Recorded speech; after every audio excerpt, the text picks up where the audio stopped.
সুপ্রজনন বিদ্যার জনককে, father of genetics কাকে বলা হয়?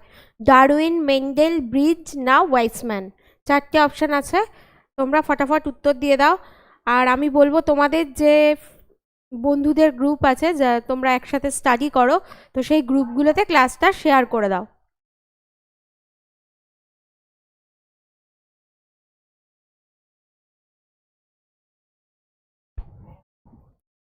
আর ঝটপট উত্তর দিয়ে দাও। আর ঠিকঠাক শোনা যাচ্ছে নাকি আর দেখা যাচ্ছে নাকি একটু কমেন্ট করে দিও। হ্যাঁ, গুড ইভিনিং মৃন্ময়।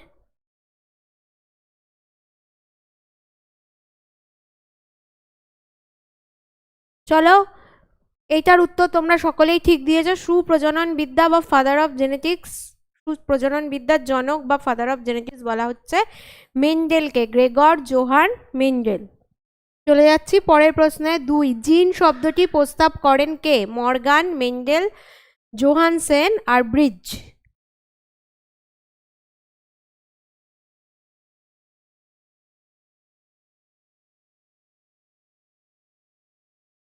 জিন শব্দটি, জেনেটিক্সের ফাদার বলা হচ্ছে গ্রেগর জোহান মেন্ডেলকে, মেন্ডেল। আর জিন শব্দটি কে প্রস্তাব করেছিলেন?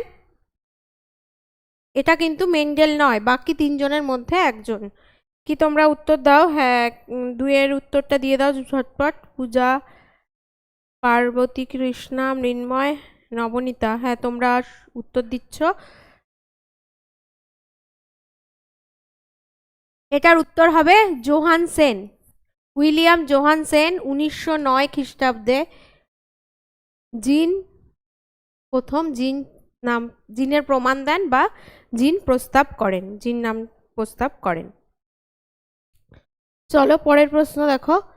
3, বংশগতির একক কি? জিন, ক্রোমোজোম, ক্রোমাটিন কোনোটিই নয়। বংশগতির একক অর্থাৎ বংশগত বৈশিষ্ট্য এক প্রজন্ম থেকে আরেক প্রজন্মে বাহিত হয় যে প্রক্রিয়ায়, সেটাই বংশগতি। সেই চ্যাপ্টারটা হেরিডিটি। সেই বংশগতির একক কি? ছবিতে তোমরা অলরেডি দেখতেই পাচ্ছ, এটা এটা হলো একটা কি জিন, ডিএনএ। তাহলে বংশগতির একক জিন। খুব সোজা সোজা প্রশ্ন এগুলো আছে, যেগুলো পরীক্ষায় বারবার আসে। মেন্ডেল তার গবেষণার জন্য কোনটি নির্বাচন করেছেন? খাদ্যযোগ্য মটর, বন্য মটর, বাগানের মটর কোনোটিই নয়। মেন্ডেল যে পরীক্ষাটা করেছিলেন তার জন্য, হ্যাঁ 3 উত্তর তোমরা সবাই ঠিক দিয়েছো। এবার 4 উত্তরটা দিয়ে দাও। অর্চনা কিসকু 3, হ্যাঁ একদম ঠিক বলেছ। মেন্ডেল তার গবেষণার জন্য কোনটি নির্বাচন করেছিলেন? উত্তরের অপশান থেকে তো বুঝতেই পারছো যে মটর নির্বাচন করেছিলেন, একটা মটর গাছ। সেই মটর গাছটা কি মটর? বাগানের মটর না খাদ্যযোগ্য মটর না বন্য মটর? উত্তর তোমরা দিয়ে দিয়েছো অলরেডি। বন্য মটর বলছো অনেকে, না দেখো বাগানের মটর। বাগানে যে মটর গাছ করা যায় সেই মটর গাছটা মেন্ডেল নির্বাচন করেছিলেন।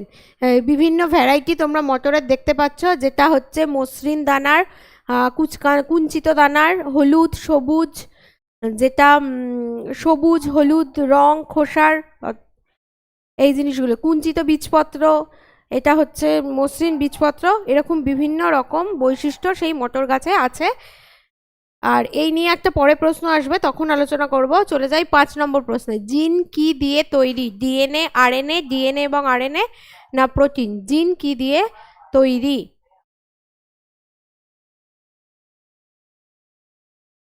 জিন কি দিয়ে তৈরি? এটা হচ্ছে, তোমরা ঝটপট উত্তর দিয়ে দাও।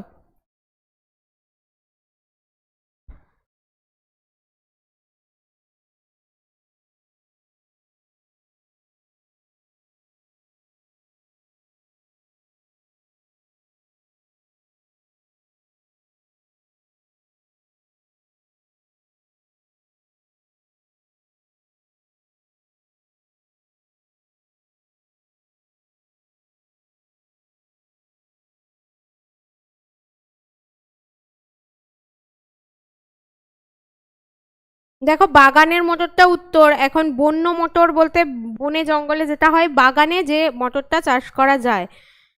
যখন বাগানে অপশানগুলোর মধ্যে বাগানে কথাটা আছে, তাহলে আমি বাগানের মটর ওটাকেই চুজ করব, বন্যটাকে নয়। জিন কি দিয়ে তৈরি? এই উত্তরটা তোমরা ফটফট দিয়ে দাও। জিন হচ্ছে ডিএনএ দিয়ে তৈরি, deoxy ribo nucleic acid, DNA দিয়ে তৈরি হলো জিন। এই যে তোমরা এখানে দেখতে পাচ্ছ ডিএনএ দ্বিতন্ত্রী একটা গঠনের ছবি দেখতে পাচ্ছ, এটা দিয়েই তৈরি হয়েছে জিন। পরের প্রশ্ন দেখো, গ্রেগর জোহার মেন্ডেল কিসের জন্য বিখ্যাত? কোষতত্ত্ব, বংশগতির তত্ত্ব, মিউটেশন তত্ত্ব না উজ্জিত বৈশিষ্ট্যের বংশানুসরণ? এটা তোমরা জানো যে গ্রেগর জোহার মেন্ডেল কিসের জনক বলা হয়, তাহলে সেই তত্ত্বটাই হবে এই প্রশ্নটার উত্তর। বংশগতি তত্ত্ব, 6-এর বি বংশগতি তত্ত্ব। তোমরা সবাই চেষ্টা করছো, আরো ফাস্ট উত্তর দেওয়ার চেষ্টা করো। এবার চলে যাচ্ছি 7 নম্বর প্রশ্নে। মেন্ডেল গবেষণার জন্য মটর গাছকে বেছে নিয়েছিলেন কেন?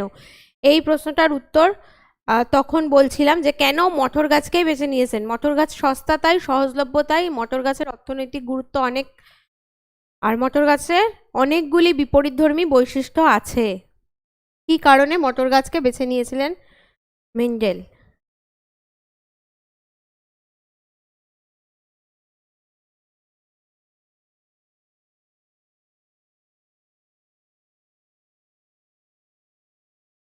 এখানে অনেকগুলো বৈশিষ্ট্য বলেছে, দেখো কুঞ্চিত, সবুজ, হলুদ, বেটে, লম্বা, সাদা ফুল, পার্পল কালারের ফুল। তো যেটা হচ্ছে এইগুলো হচ্ছে সব বৈশিষ্ট্য, গাছের বৈশিষ্ট্য। বিপরীতধর্মী বৈশিষ্ট্য পেলে তবেই বুঝতে পারবো যে পরবর্তী প্রজন্মে কোন বৈশিষ্ট্যটা যাচ্ছে। যদি একই রকম হয়, বিপরীতধর্মী বৈশিষ্ট্য না থাকে, তাহলে তো বোঝা যাবে না। সেই জন্য বিপরীতধর্মী বৈশিষ্ট্যটা এখানে খুব ইম্পর্টেন্ট, সেটা মটর গাছের মধ্যে আছে। 7 জোড়া বিপরীতধর্মী বৈশিষ্ট্য দেখতে পাওয়া যায় মটর গাছে, 7 জোড়া। সেই জন্য মটর গাছকে নির্বাচন করেছিলেন মেন্ডেল। দেখো, মেন্ডেল তার আবিষ্কারের নিচের কোনটির কোনো উল্লেখ করেনি? প্রকটতা, খাঁটি বৈশিষ্ট্য সম্পন্ন গ্যামেট, লিঙ্কেজ না স্বাধীন বন্টনের সূত্র? এটার উত্তরও তোমরা ঝটপট দিয়ে দাও। হ্যাঁ, পার্বতী কৃষ্ণ বলছে অনেকগুলি বিপরীতধর্মী বৈশিষ্ট্য আছে, ঠিক, ওটাই উত্তর। মেন্ডেল তার আবিষ্কার, অর্থাৎ যে পরীক্ষাটা মেন্ডেল করেছিলেন মটর গাছের সাথে, প্রথম অপত্যজনু, দ্বিতীয় অপত্যজনু, এগুলো তিনি দেখেছিলেন সেই 1 সংকর জনন পরীক্ষা আর 2 সংকর জনন পরীক্ষা থেকে উনি কি কি বৈশিষ্ট্যগুলো পেয়েছিলেন? প্রকটতা পেয়েছিলেন, যে কোন গুণটা প্রকট হবে, কোন গুণটা প্রচ্ছন্ন থাকবে, সেইটা পেয়েছিলেন, কাজে প্রকটতা হবে না। খাঁটি বৈশিষ্ট্য সম্পন্ন গ্যামেট, সেটাও বলেছিলেন। আর স্বাধীন বন্টনের সূত্র বলেছিলেন। যে কথাটা উনি বলেননি সেটা হলো লিঙ্কেজ নিয়ে তিনি কোনো কিছু বলেননি, তাহলে লিঙ্কেজ এখানে উত্তর, 8-এর সি। 9 দেখো, মেন্ডেলের স্বাধীন বন্টনের সূত্রের ওপর ভিত্তি করে F2 জনুতে যে অনুপাতটি পাওয়া যায় তা হলো 1:2:1, 9:3:1, 2:1, 3:1।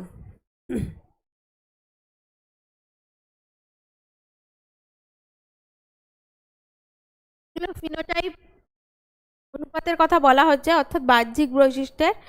তো সেটা 3:1 হচ্ছে 1 সংকর জনন, যেটা থেকে উনি পৃথকীভবনের সূত্র পেয়েছিলেন।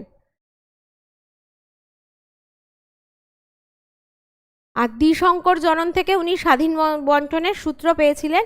তো এখানে স্বাধীন বন্টনের সূত্র বলেছে, তাহলে দ্বিসংকর জননের যে ফিনোটাইপ অনুপাত সেটা জানতে চেয়েছে, সেটা হবে 9:3:3:1। হ্যাঁ, তোমরা অনেকেই ঠিক দিয়েছো, আবার অনেকে 1:2:1 বলেছো, সেটা হবে না। স্বাধীন বন্টনের সূত্র বলেছে, তার মানে দ্বিসংকর জনন থেকে উনি স্বাধীন বন্টনের সূত্রটা পেয়েছিলেন, কাজেই এখানে হবে 9:3:3:1।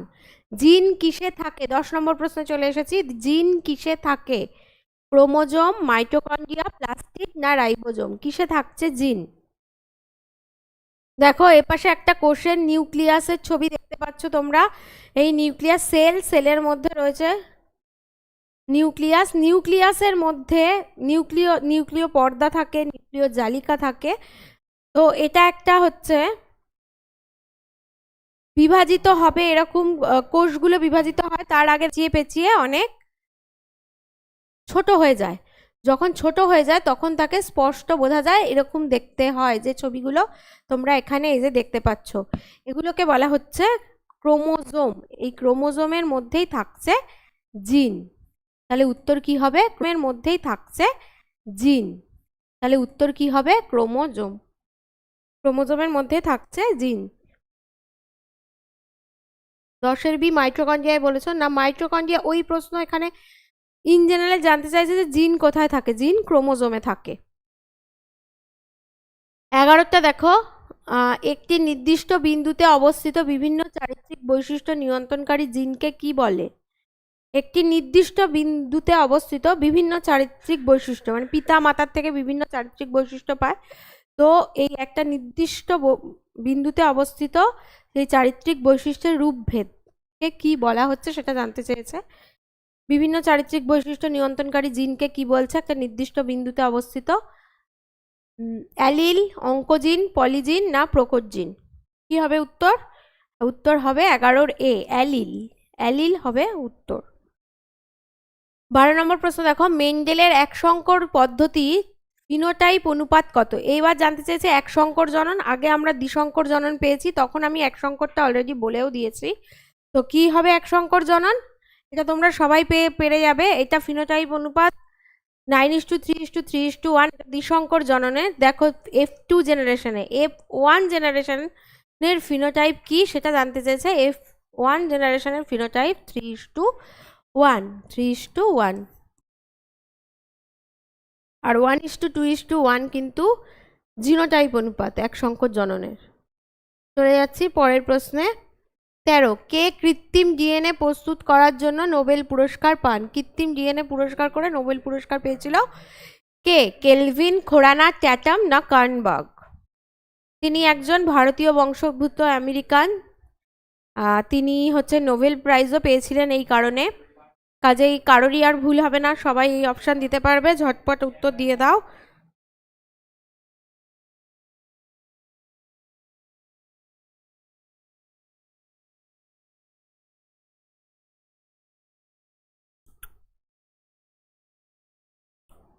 পেয়ে গেছি উত্তর। দেওয়া শুরু করেছ। হ্যাঁ, হরগোবিন্দ খুরানা। হরগোবিন্দ খুরানা উনি কৃত্রিম ডিএনএ প্রস্তুত করেছিলেন। কৃত্রিম ডিএনএ প্রস্তুত করেছিলেন। চলো পরের প্রশ্ন 14, ওয়ান জিন ওয়ান এনজাইম তত্ত্বটি কে দিয়েছিলেন? ওয়াটসন ও ক্রিক, হরগোবিন্দ খুরানা, বিডল ও ট্যাটাম না মর্গান?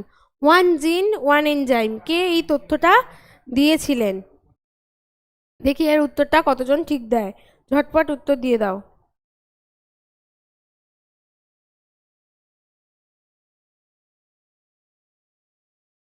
ভিডিওটা বাফারিং হচ্ছে, মানে কেটে কেটে যাচ্ছে, বুঝতে পারছো না? একটু নেটওয়ার্কের সমস্যা চলছে, একটুখানি ধৈর্য ধরো, দেখো ঠিক হয়ে যাবে হয়তো।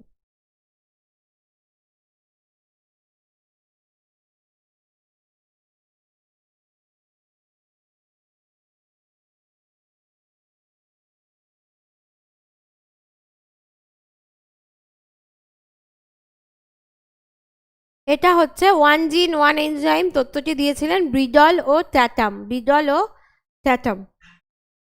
পরেতে দেখো 15, মানুষের ক্রোমোজোম সংখ্যা কত? 23 জোড়া, 24 জোড়া, 25 জোড়া, 26 জোড়া?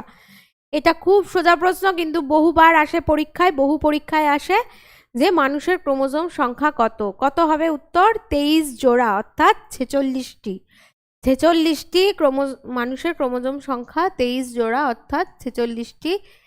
এর মধ্যে 22 জোড়া বা 44টি হচ্ছে অটোজোম, যেটা দেহের বৈশিষ্ট্য নির্ধারণ করে। মানে তোমার চুলের রং কেমন হবে থেকে শুরু করে চোখের মনির রং কেমন হবে, গায়ের রং, সমস্ত কিছুই, কতটা লম্বা হবে, সব নির্ধারণ করে যে জিনগুলো, সেগুলো হচ্ছে, যে ক্রোমোজোমগুলো, সেগুলো হচ্ছে অটোজোম। আর দুটো যেটা পড়ে আছে সেটা হচ্ছে সেক্স ক্রোমোজোম, অর্থাৎ তুমি পুরুষ হবে না নারী হবে সেটা নির্ধারণ করে বাকি দুটো ক্রোমোজোম, সেক্স ক্রোমোজোম, যেটা হচ্ছে দুটো, এক জোড়া বা দুটো।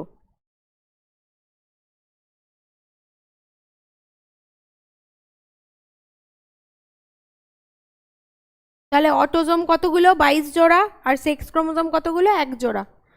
এটাও এই উত্তর থেকে পেয়ে গেলে। 15-16টা দেখো।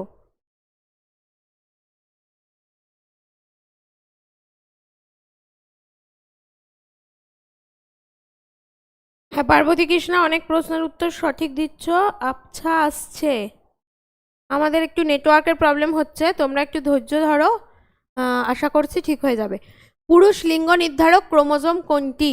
এই মাত্র বলেছি যে 22 জোড়া ক্রোমোজোম নির্ধারণ করে দৈহিক চারিত্রিক বৈশিষ্ট্য, আর 1 জোড়া ক্রোমোজোম নির্ধারণ করে সেক্স, অর্থাৎ লিঙ্গ, মানে স্ত্রী হবে না পুরুষ।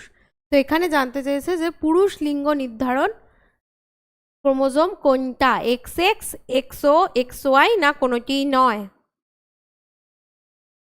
এই উত্তরও তোমরা আশা করি পারবে, যারা নতুন দেখছো তারা বাদে বাকি পুরনোরা সকলেই পারবে। উত্তর দিয়ে দাও।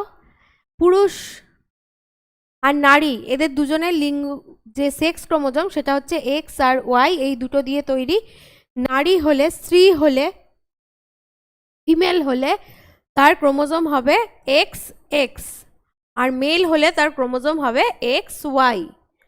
তাহলে এখানে মেল অর্থাৎ পুরুষ জানতে চেয়েছে, তাহলে কি হবে এক্স ওয়াই, সি ছিল না, এবং সেই বৈশিষ্ট্যটা পরবর্তী জেনারেশনে আবার সঞ্চালিত হতে থাকলো, সেটাকেই বলা হচ্ছে মিউটেশন বা বিবর্তন। তো সেই তথ্যটা কে দিয়েছিলেন? সেটা দিয়েছিলেন হুগো দা ভিস। হুগো দা ভিস দিয়েছিলেন মিউটেশনের তত্ত্ব। এই প্রশ্নটাও খুব ইম্পর্টেন্ট, খুব আসে। পরীক্ষাগারে প্রথম কৃত্রিম জিন তৈরি করেছিলেন কে? মিলার, খোরানা, ভিস না কেলভিন? প্রথম কৃত্রিম জিন কে তৈরি করেছিলেন? এটা আগেও একবার হয়ে গেল প্রশ্নটা, কাজেই এটার তো উত্তর তোমরা সবাই জানো যে পরীক্ষাগারে যিনি তৈরি করেছিলেন তিনি নোবেল প্রাইজও পেয়েছিলেন, ভারতীয় বংশোদ্ভূত। কে হবে উত্তর? হ্যাঁ ঠিকই দিয়েছো তোমরা উত্তর, হরগোবিন্দ খুরানা, সি। 19-এর বি, হরগোবিন্দ খুরানা। পরের প্রশ্ন দেখো 20, ডিএনএ দ্বিতন্ত্রী গঠন সম্পর্কে কে মতবাদ দেন?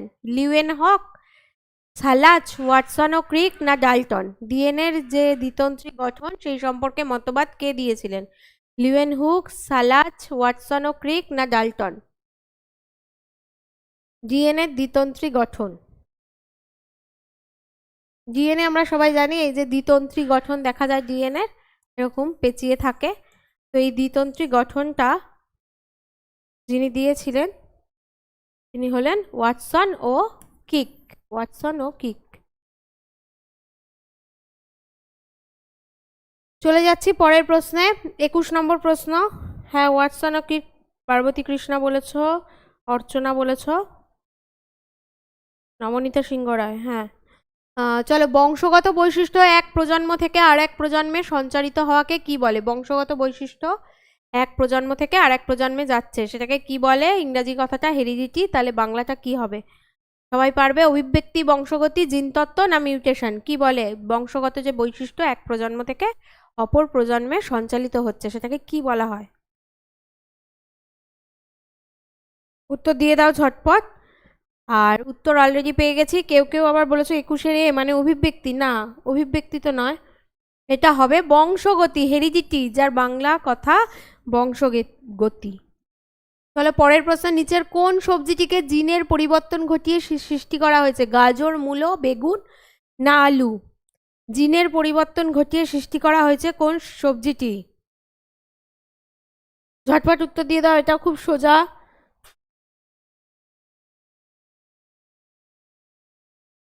21-এর বি মূলো, এই সরি 21-এর বি দিচ্ছ তোমরা, 22-এরটা উত্তর দাও। 22-এর উত্তরটা, 22 নম্বর প্রশ্নের উত্তর, নিচের কোন সবজিটিকে জিনের পরিবর্তন ঘটিয়ে সৃষ্টি করা হয়েছে? এটার উত্তর হবে সি, বেগুন। বিটি বেগুন বলা হচ্ছে, বিটি বেগুন, এটা জিনের পরিবর্তন ঘটিয়ে সৃষ্টি করা হয়েছে। সন্তান ছেলে কিংবা মেয়ে হবে তা নির্ধারণ হয় কার দ্বারা? বাবা, মা, বাবা ও মা উভয়ই, কোনোটিই নয়। কোনো সন্তান সেটা ছেলে না মেয়ে হবে, আগেই বললাম সেক্স ক্রোমোজোম দ্বারা বোঝা যায় যে স্ত্রী না পুরুষ হবে, তাহলে সন্তান ছেলে না মেয়ে হবে সেটা সেক্স ক্রোমোজোম দ্বারাই বোঝা যাবে। যে এবার বলতে চাইছে যে তার জন্য দায়ী কে, পিতা না মাতা, মানে কার থেকে কি ক্রোমোজোম পেলে সন্তান ছেলে হবে অথবা মেয়ে হবে। দেখো আমরা সবাই জানি যে মেয়ে মানেই তার ক্রোমোজোম হচ্ছে এক্স এক্স, আর ছেলে মানেই তার ক্রোমোজোম হলো এক্স ওয়াই, অর্থাৎ মাতা এক্স এক্স, পিতা এক্স ওয়াই। এবার সন্তান ছেলে কিংবা মেয়ে হবে তা এক্স এক্স এর দুটো ক্রোমোজোম, এর থেকে একটা সেক্স ক্রোমোজোম সন্তান পাবে, মানে এই যে মেয়ে বা মহিলা বা মা যাই বলো, সেই মায়ের থেকে তো শুধুমাত্র সন্তান একটাই ক্রোমোজোম পাবে, সেই ক্রোমোজোমটা অবশ্যই এক্স হবে, কারণ এর কাছে তো এক্স ছাড়া আর কিছু নেই, দুটোই এক্স, কাজেই এক্স পাবে। ছেলেও এক্স পাবে মায়ের থেকে, মেয়েও এক্স পাবে মায়ের থেকে। তাহলে ওয়াই আর বাবার থেকে যদি এক্স পায় তাহলে হয়ে গেল কি, সেটা দুটো এক্স মানে মেয়ে, আর বাবার থেকে যদি ওয়াই পায় তাহলে হয়ে গেল সেটা ছেলে। তাহলে কে দায়ী হলো, কে দায়ী হলো?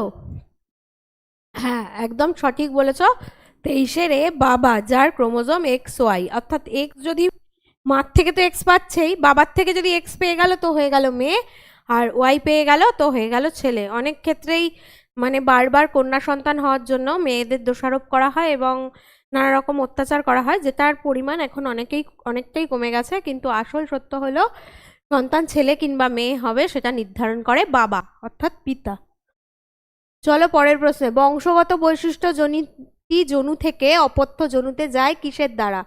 বংশগত বৈশিষ্ট্য এক জনু থেকে অপর জনুতে, অর্থাৎ পিতামাতার থেকে সন্তান সন্ততিতে যায় কিসের দ্বারা? রক্ত, হরমোন, ক্রোমোজোম, না কোনোটিই নয়। কি দ্বারা বংশগত বৈশিষ্ট্য এক জেনারেশন থেকে আর এক জেনারেশনে যায়? দেখবে অনেকেই কথায় কথায় বলে রক্তে আছে, ও রক্তে আছে এটা, কিন্তু অ্যাকচুয়ালি রক্তে তো নেই, রক্ত দ্বারা কিছু বাহিত হয় না, কিছু রক্তবাহিত যে রোগগুলো আছে সেটা হতে পারে, কিন্তু রক্ত দ্বারা বংশগত বৈশিষ্ট্য বাহিত হয় না। বংশগত বৈশিষ্ট্য বাহিত হয় কিসের দ্বারা? হ্যাঁ, তোমরা একদম সঠিক উত্তর দিয়েছ, ক্রোমোজোম দ্বারা, অর্থাৎ জিন দ্বারা।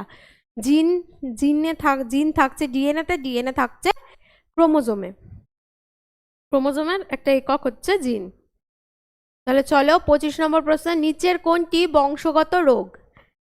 বংশগত বৈশিষ্ট্য যেমন এক প্রজন্ম থেকে আরেক প্রজন্মে যায়, কিছু রোগ আছে যেগুলো বংশানুক্রমিক, অর্থাৎ এক প্রজন্ম থেকে আরেক প্রজন্মে যায়, ফ্যামিলিতে থাকে যে রোগগুলো, তার মধ্যে বর্ণান্ধতা, অর্থাৎ কালার চিনতে না পারা, ঠিকঠাক রং চিনতে না পারা, হিমোফিলিয়া মানে যাদের রক্ত জমাট বাঁধছে না এরকম, এই রোগগুলো কিন্তু ক্রোমোজোম বাহিত রোগ, অর্থাৎ বংশগত রোগ। এছাড়াও অ্যাজমা আছে, হেপাটাইটিস আছে, এগুলো কিছু কিছু হেপাটাইটিসের ভাগ আছে, কিছু হেপাটাইটিস হচ্ছে বংশগত, এক প্রজন্ম থেকে আরেক প্রজন্মে যায়। তো এখানে বলা হয়েছে যে নিচের কোনটি বংশগত রোগ? কুষ্ঠ, টিবি, বর্ণান্ধতা, না লিউকোমিয়া? লিউকোমিয়া অর্থাৎ ব্লাড ক্যান্সার। এখানে উত্তর কি হবে দেখতেই পাচ্ছ, চোখের ছবি, বর্ণান্ধতা অর্থাৎ কালার চিনতে না পারা। চোখে দু ধরনের কোষ থাকে, রেটিনায় কোন কোষ, রড কোষ। কোন কোষ আমাদের দেখতে সাহায্য করে দিনের বেলা, রড কোষ আছে দেখতে সাহায্য করে রাত্রিবেলা। যাদের রড কোষ খারাপ তারা হবে রাতকানা, আর যাদের কোন কোষ খারাপ তারা দিনের বেলা ভালো দেখতে পাবে না। তো চলো পরের প্রশ্ন দেখো, একজন বর্ণান্ধ ব্যক্তি কোন রঙগুলির মধ্যে পার্থক্য করতে পারে না? সাধারণত প্রাইমারি কালার যেগুলো সেগুলোর মধ্যে সে পার্থক্য করতে পারে না। এখানে আছে কালো হলুদ, লাল সবুজ, হলুদ সাদা, সবুজ ও নীল। কি মনে হয় কোনটা উত্তর হবে? বর্ণান্ধ ব্যক্তি কোন রঙগুলি দেখতে পারবে না, মানে রঙের মধ্যে পার্থক্য করতে পারবে না?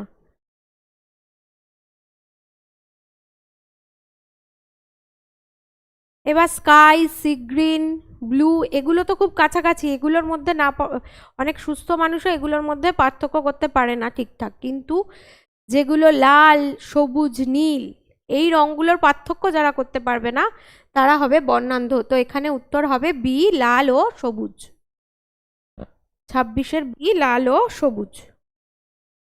হ্যাঁ, তোমরা একদম ঠিক উত্তর দিয়েছো, পার্বতী কৃষ্ণা, সৌমিত্র, নীল নীল, সবুজ লাল। হ্যাঁ, প্রাইমারি কালার, কিন্তু এখানে নীল যেহেতু নেই, মানে দুটো দুটো করে, সেক্ষেত্রে আমরা লাল আর সবুজটাই দেবো, কারণ তারা লাল আর সবুজের মধ্যে বেশি গুলিয়ে ফেলে। কি সেটা পরের প্রশ্নে আসছে। দেখো 27, কোনটি ত্রুটির জন্য বর্ণান্ধ রোগটি হয়? রড কোষ, কোন কোষ, চোখের পেশি, সবকটি? দেখো দিয়ে দাও এর উত্তরটা ঝটপট। আমি আগেই একটা চোখের ছবি আমরা পেয়েছিলাম, আগে ওতে যাই। দেখো এই হচ্ছে একটা চোখের ছবি। এই চোখের যে রেটিনা, এর মধ্যে রয়েছে দু ধরনের কোষ, এই কোন কোষ আর রড কোষ। রড কোষ যেগুলো রডের মতো দেখতে, রড কোষ, সেই রড কোষ কি করে, রাত্রিবেলা দেখতে সাহায্য করে। তাহলে যাদের রড কোষ খারাপ বা ক্ষতিগ্রস্ত তারা রাতকানা হবে। রাতকানাও একটা রোগ যেটা ভিটামিন এ এর অভাবে হয়। তো এখান থেকে অনেকগুলো প্রশ্ন পেলে আসে পরীক্ষায়, যেটা রাতকানা রোগ কেন হয়, কিসের অভাবে, কোন ভিটামিনের অভাবে, বা কোন কোষ ক্ষতিগ্রস্ত হলে রাতকানা রোগ হয়, সবগুলোর উত্তর দিতে পারবে তোমরা। আর এবার যেটা জানতে চাইছে সেটা হচ্ছে বর্ণান্ধতা কোন, মানে রং চিনতে পারবে না বা দিনের বেলায় দেখতে পারে না যারা, তাদের কোন কোষটা খারাপ বা কোন কোষটার জন্য, সেটা হচ্ছে কোন কোষ। এই কোন কোষ,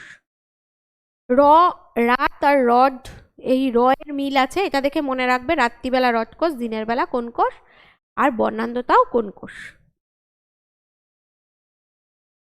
কোনটির ত্রুটির জন্য বর্ণান্ধ রোগটি হয়, তাহলে উত্তর হবে কোন কোষ। 28 বর্ণান্ধ ব্যক্তি লাল বর্ণকে কেমন রঙের দেখায়, হলুদ, নীল, সবুজ না বেগুনি। এই যে বললাম যে আগের প্রশ্নটা, যে বলবো আরো ডিটেলে, লাল আর সবুজের পার্থক্য, তারা বুঝতে পারে না কিরকম দেখায় সবুজ লালকে বা সবুজকে কিরকম দেখে সেটা বলবো, তোমরা তার মধ্যে উত্তর দিয়ে দাও। লালকে তারা দেখে ঘোলাটে ধরনের, একটু ঘোলাটে ধরনের, সবুজ সবুজ বা ধূসর ধূসর। তো এখানে উত্তর হবে সবুজ, ঘোলাটে সবুজ ধরনের দেখতে পায়, লালকে তারা দেখে সবুজ। হিমোফিলিয়া আক্রান্ত পিতা ও স্বাভাবিক মাতার কন্যা কিরূপ হবে। দেখো হিমোফিলিয়া মানে যে রোগে রক্ত জমাট বাঁধে না। আমরা জানি যে কেটে যাওয়ার পর সেখান থেকে রক্তপাত হয় এবং কিছুক্ষণের মধ্যে রক্তটা জমাট বেঁধে যাওয়াটা খুব ইম্পর্টেন্ট, বা এটা স্বাভাবিকভাবেই হয়।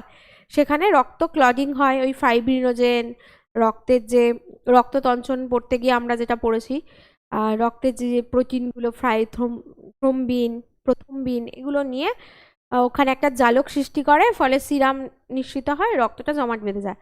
আর কোথায় রক্ত জমাট বাঁধে না, রক্তবাহের ভেতরে।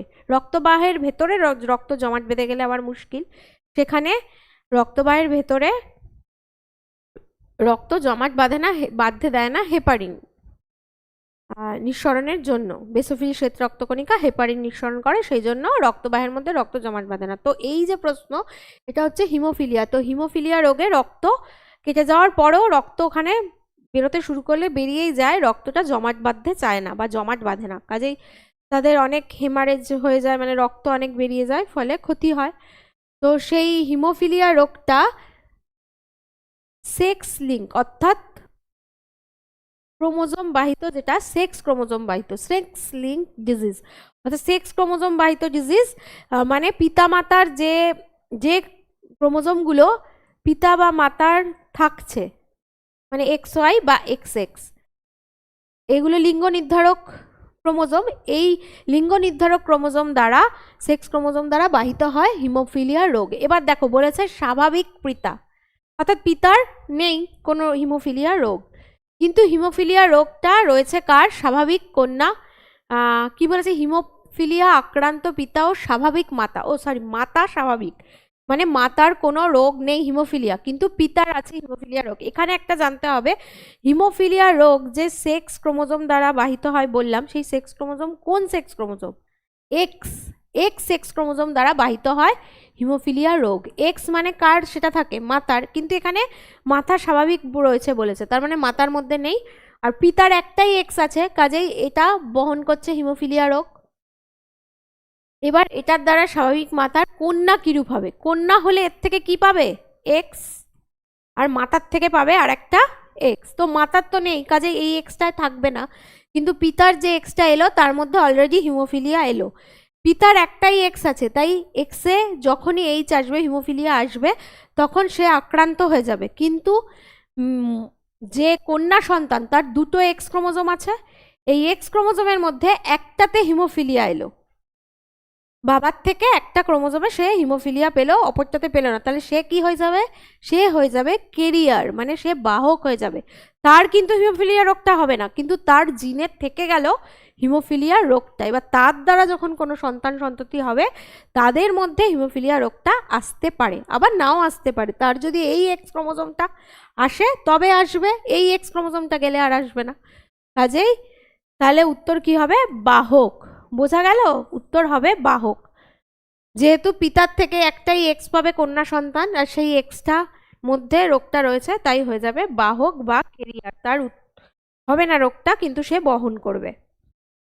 আর একইভাবে বর্ণান্ধতা যে রোগটা, সেটাও একইভাবে বাহিত হয়, অর্থাৎ এক্স ক্রোমোজোম দ্বারাই বাহিত হয় বর্ণান্ধতা রোগ আর হিমোফিলিয়া রোগ।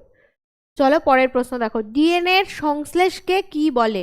রেপ্লিকেশন, ট্রান্সক্রিপশন, টার্মিনেশন না অ্যামিনেশন? ডিএনএ যে তৈরি হয়, ডিএনএ সংশ্লেষ হয়, সেটাকে কি বলে? ঝটপট উত্তর দিয়ে দাও। আমি বেথুয়াডহরি টোল থেকে তোমার ভিডিও দেখছি। বাহ, খুব ভাল লাগলো। তোমার বন্ধুদের গ্রুপের মধ্যে ভিডিওটা শেয়ার করে দাও। আর আমি কর্মসূত্রে প্রায় 1.5 বছর কি 2 বছর মতো বেথুয়াডহরিতে থেকে এসেছি, কাজে বেথুয়াডহরি আমার চেনা।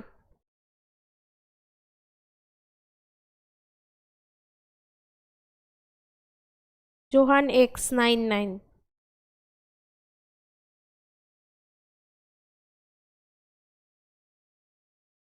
আমার কর্মজীবনের প্রথম দিকের 2 বছর আমি বেথুয়াডহরিতেই কাটিয়েছি। আচ্ছা চলো 30 নম্বর প্রশ্ন। ডিএনএ সংশ্লেষকে কি বলে? 30-এর এ রেপ্লিকেশন। রেপ্লিকেশন বলে ডিএনএ সংশ্লেষকে। চলে যাচ্ছি পরের প্রশ্ন দেখো। 31, জেনেটিক কোড কেমন? সিঙ্গেল, ডবল, ট্রিপল না কোনোটিই নয়? জেনেটিক কোড যার মধ্যে 3টে নিউক্লিওটাইড থাকে, 3টে নিউক্লিওটাইড কোডন তৈরি করে, তাহলে জেনেটিক কোড কেমন হবে? ট্রিপল। ট্রিপল হবে জেনেটিক কোড। 31-এর সি। চলে যাচ্ছি পরের প্রশ্নে। জিনতত্ত্বের ভিত্তি ডিএনএ কে প্রমাণ করেন? জিনতত্ত্বের ভিত্তি ডিএনএ কে প্রমাণ করেন? গ্রিফিথ, ওয়াটসন, বেভারি ও সাটন, হার্সে ও চেজ।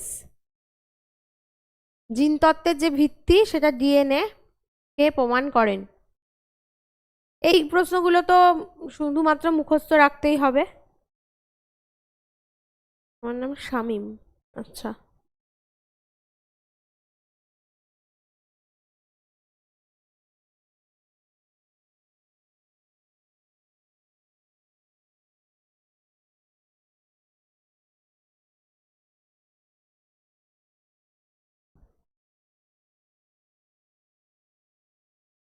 চলো, জিনতত্ত্বের ভিত্তি যে ডিএনএ সেটা প্রমাণ করেন হার্সে ও চেজ। হার্সে ও চেজ, এগুলো তোমাদের মুখস্থ রাখতেই হবে। 33, নিচের কোনটি একটি বংশগত রোগ? ছানি, হিমোফিলিয়া, পেলেগ্রা, অস্টিওপোরোসিস। এখানে ছানি তো জানো, যেটা চোখে পড়ে, ক্যাটারাক্ট, চোখের ছানি পড়ে, সেটা অবশ্যই কোনো বংশগত রোগ নয়, কারণ তোমরা বংশে আছে বলে ছানি পড়েছে এরকমটা নয়। বয়স বাড়ার সাথে সাথে বা বিভিন্ন কারণে অনেকের চোখে ছানি পড়ে। আর হিমোফিলিয়া, পেলেগ্রাফ আর অস্টিওপোরোসিস। অস্টিওপোরোসিস মানে হাড়ের ক্ষয়ে যাওয়া, হাড় ভঙ্গুর হয়ে যায় আর হাড়ের ভেতরে ছিদ্র ছিদ্র হয়ে যায়, তো সেটাও বংশগত রোগ নয়। পেলেগ্রা এটা একটা ভিটামিনের অভাবেও হয়, তো এটাও নয়। তাহলে উত্তর হচ্ছে হিমোফিলিয়া। আর অলরেডি আমরা বংশগত রোগ নিয়ে, এই বংশগত রোগটা নিয়ে আলোচনা করেছি, যাতে ব্লাড ক্লটিং হয় না, অর্থাৎ কেটে গেলে রক্তপাত হতেই থাকে, রক্ত বন্ধ হতে চায় না। 34 নম্বর প্রশ্ন দেখো। জীববিদ্যার যে শাখা বংশগতি নিয়ে চর্চা করে তাকে কি বলে? কোষবিদ্যা, অভিব্যক্তি, জেনেটিক্স না ফিজিওলজি? জীববিদ্যার যে শাখা বংশগতি নিয়ে চর্চা করে তাকে কি বলে? এটা কিন্তু তোমার জেনারেল সায়েন্স বা জেনারেল নলেজ যে জায়গাটা, সেই জায়গাটা জিকে, তার মধ্যেও আসে বিভিন্ন শাখা, সেই সংক্রান্ত পড়াশোনা, বিভিন্ন বিষয় সংক্রান্ত পড়াশোনাকে কি বলে? যেমন পাখি নিয়ে পড়াশোনাকে অর্নিথোলজি বলে, বার্ড, যেটা সেরিকালচার, এগ্রিকালচার, এই বিষয়গুলো। তো এখানে জীববিদ্যার যে শাখা বংশগতি নিয়ে চর্চা করে তাকে কি বলে? তাকে বলে জেনেটিক্স। জেনেটিক্স। চলে যাচ্ছি পরের প্রশ্নে। আর খুব বেশি প্রশ্ন নেই, ধৈর্য ধরে থাকো। তোমাদের উপস্থিতি আবার অনেকটাই কমে গেছে, ধৈর্য ধরে থাকো।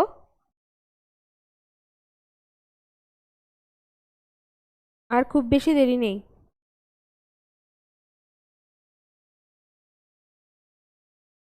দেখো, তুলো গাছে কোনটির জিন প্রবেশ করিয়ে পতঙ্গ প্রতিরোধী করা হয়েছে? তুলো গাছকে পতঙ্গ প্রতিরোধী করা হয়েছে। বিটি কটন তৈরি করা হয়েছে, যেমন বিটি বেগুন তৈরি করা হয়েছে তেমন বিটি কটনও তৈরি করা হয়েছে।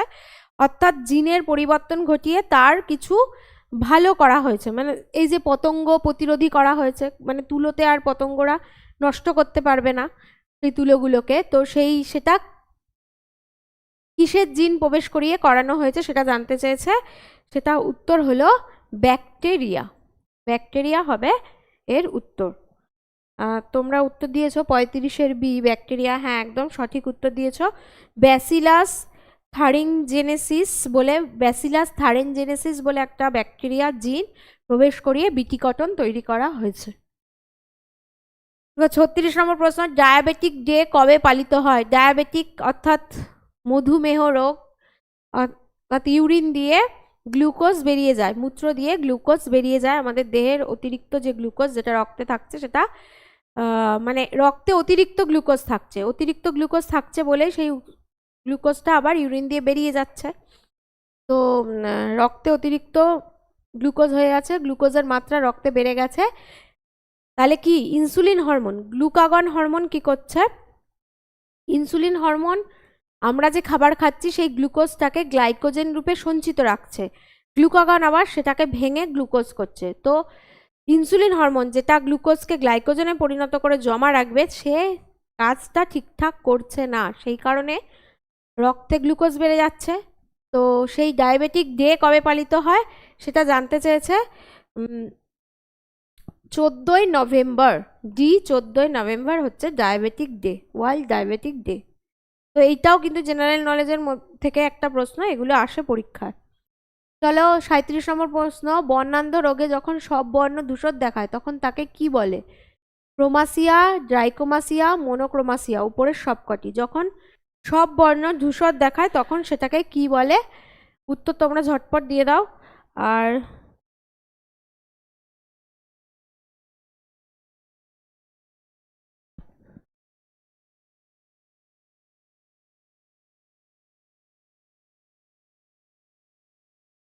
সাহাপাড়া আমি নাম শুনেছি, সাহাপাড়া চিনি, সাহাপাড়া স্কুলের নামও শুনেছি আমার শোনা, কিন্তু পূর্ব জগন্নাথপুরটা আমি ঠিক চিনতে পারছি না।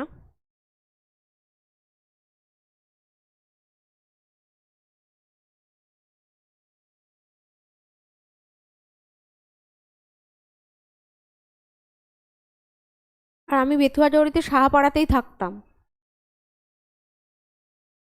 তো চলো, বর্ণান্ধ রোগে যখন সব বর্ণ ধূসর দেখায় তখন তাকে কি বলে?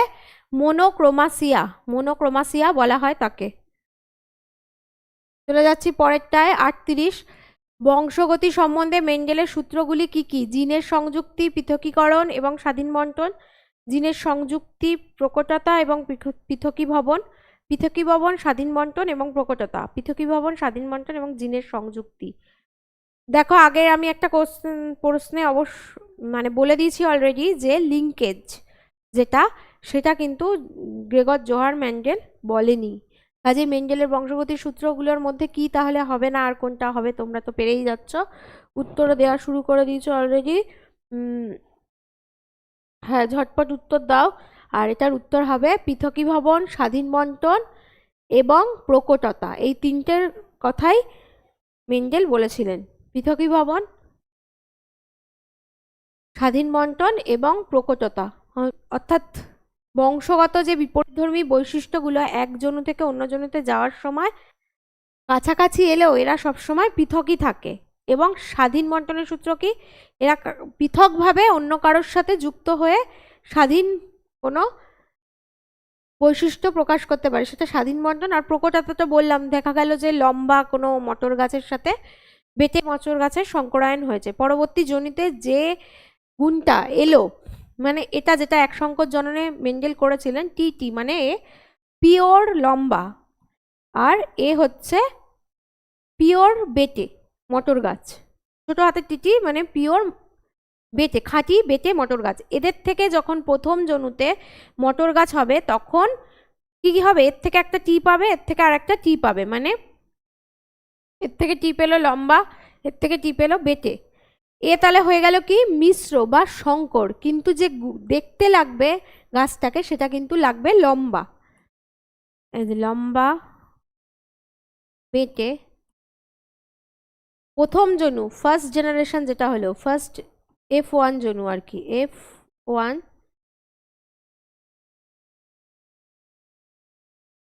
জনু, F1 জনুতে যেটা হলো সেই সব গাছগুলোর টি হলো, দুটো টি, একটা হচ্ছে লম্বা আর একটা বেটে, এই দুটো হলো, কিন্তু গাছগুলোকে দেখতে সব হবে লম্বা। তাহলে এই লম্বা গুণটা এখানে কি হয়েছে না প্রকট হয়েছে, কিন্তু এর মধ্যে এই যে বেটে গুণ সেটাও তো রয়েছে, বেটের জিনটাও রয়েছে, কিন্তু সেটা প্রচ্ছন্ন অবস্থায় রয়েছে। তার পরবর্তী জেনারেশনে আবার যখন দেখা যাবে তখন বেটেও দেখা যাবে, লম্বাও দেখা যাবে, সব ধরনের গাছ দেখা যাবে, অর্থাৎ বেটে গুণটা তখন প্রকট হয়ে যাবে। এবার দেখো এটা তাহলে কি হলো, লম্বা হচ্ছে এখানে প্রকট গুণ, তো সেই প্রকটতার সূত্রটাও মেন্ডেল বলেছিলেন। আর দুটো প্রশ্নই আছে। একজন বর্ণান্ধ মহিলার স্বামী বর্ণান্ধ নয়, তাদের একটি মেয়ে ও একটি ছেলে আছে, তাদের সম্পর্কে নিচের কোন তথ্যটি সঠিক নয়? বর্ণান্ধ মহিলা, তার স্বামী বর্ণান্ধ নয়, মহিলাটা বর্ণান্ধ, আমি বলেছি এক্স জিন হচ্ছে বর্ণান্ধ রোগ ক্যারি করে, তাহলে স্বামী বর্ণান্ধ নয় মানে এর এক্সে কালার ব্লাইন্ডনেস নেই, কিন্তু এ ক্যারি করবে কখন, যখন একটা জিনের মধ্যে সি থাকবে, যখন দুটো জিনের মধ্যেই সি থাকবে তখন সে হয়ে যাবে আক্রান্ত বা বর্ণান্ধ, পুরোপুরি বর্ণান্ধ হয়ে গেল সে তখন আর বাহক নেই, সে আক্রান্ত হয়ে গেছে। এবার এর থেকে যখন সন্তান সন্ততি হবে ছেলে বা মেয়ে, তার সম্পর্কে কোনটা সঠিক নয়, আগে অপশানগুলো পড়ে নিই কি আছে। ছেলে ও মেয়ে উভয়ই বর্ণান্ধ হবে, মেয়েটি বর্ণান্ধ কিন্তু ছেলেটি স্বাভাবিক হবে, ছেলে ও মেয়ে কেউই বর্ণান্ধ হবে না, ছেলেটির বর্ণান্ধ হবে কিন্তু মেয়েটির নয়। দেখো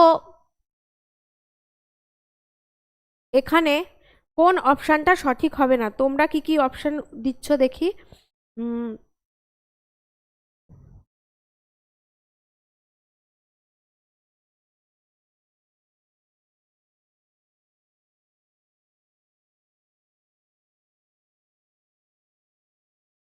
এখানে অপশানটা দেখো, ছেলে ও মেয়ে উভয়ই বর্ণান্ধ হবে, এটাও বলা যাচ্ছে না ঠিক করে, তবে এই যে অপশানটা সি লিখেছে ছেলে মেয়ে কেউই বর্ণান্ধ হবে না, এটা একদমই ভুল, কারণ ছেলের তো মার থেকে একটা এক্স জিন আসবেই, আর যে এক্স জিনটাই আসুক তাতে সি থাকবে, কাজে ছেলেটা অবশ্যই বর্ণান্ধ হবে, সে তো কেরিয়ার হতে পারবে না কিন্তু বর্ণান্ধ হবে, তাহলে এই অপশানটা ভুল।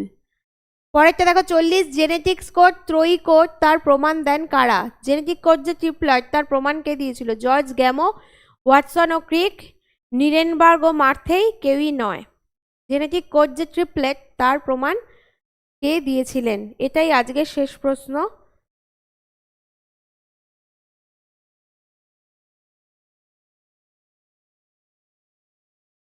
উত্তর দিয়ে দাও ঝটপট।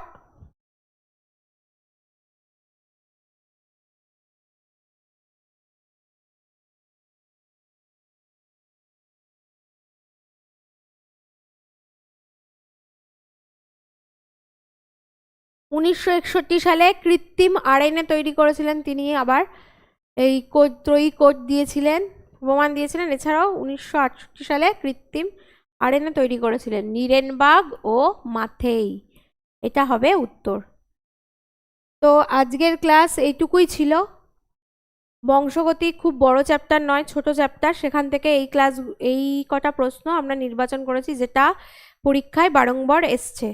এরপর আজকে বায়োলজির ক্লাস হলো, পরের দিন আবার অন্য কোনো ক্লাসে তোমাদের সাথে দেখা হবে, আর ততদিন পর্যন্ত তোমরা প্র্যাকটিস চালিয়ে যাও, আর তোমাদের সার্বিক সফলতা কামনা করে আজকের ক্লাসটা শেষ করছি। আর তোমাদের যদি কোনো কোয়ারিজ থাকে বা ক্লাস নিয়ে কোনো অভিযোগ বা মতামত থাকে অবশ্যই তোমরা জানাবে SMS করে, বা এই যে সোশ্যাল মিডিয়া হ্যান্ডেলগুলো আছে আর আমাদের অফলাইন ব্যাচও আছে, তোমরা যোগাযোগ করতে পারো। শুভরাত্রি, ধন্যবাদ।